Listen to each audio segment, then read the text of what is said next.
తెలుగు రాష్ట్రాల్లో పలు చోట్ల భారీ వర్షాలు కురుస్తున్నాయి.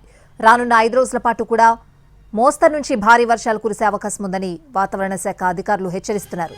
కోస్తా పరిసర ప్రాంతాల్లో కొనసాగుతున్న ద్రోణి మరో 12 గంటల్లోగా అల్పపీడనంగా మారే అవకాశం ఉందని, 36 గంటల్లో అల్పపీడనం మరింత బలపడి వాయుగుండంగా మారే అవకాశం ఉందని అధికారులు తెలిపారు.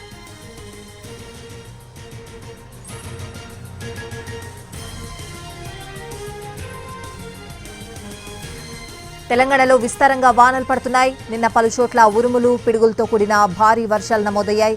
కొన్ని పట్టణాల్లో కాలనీలు నీట మునిగాయి. రోడ్లు జలమయమయ్యాయి. విద్యుత్ సరఫరాలో అంతరాయం ఏర్పడింది. భారీ వర్షాలతో రాష్ట్ర వ్యాప్తంగా కొనుగోలు కేంద్రాల్లో ఉన్న ధాన్యం తడిసిపోయింది. ఈదురుగాలుల ధాటికి చెట్లు కూలిపడ్డాయి. ఇళ్ల పైకప్పులు లేచిపోయాయి.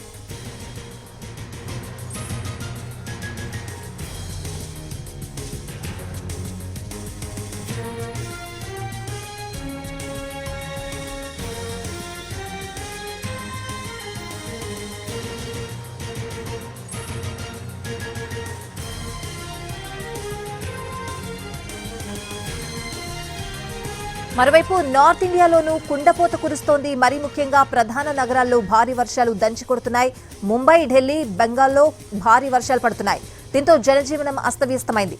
లోతట్టు ప్రాంతాలు నీట మునగడంతో ప్రజలు తీవ్ర ఇబ్బందులు పడుతున్నారు. ఇక ప్రయాణదారుల పరిస్థితి అయితే నరకాన్ని తలపిస్తోంది.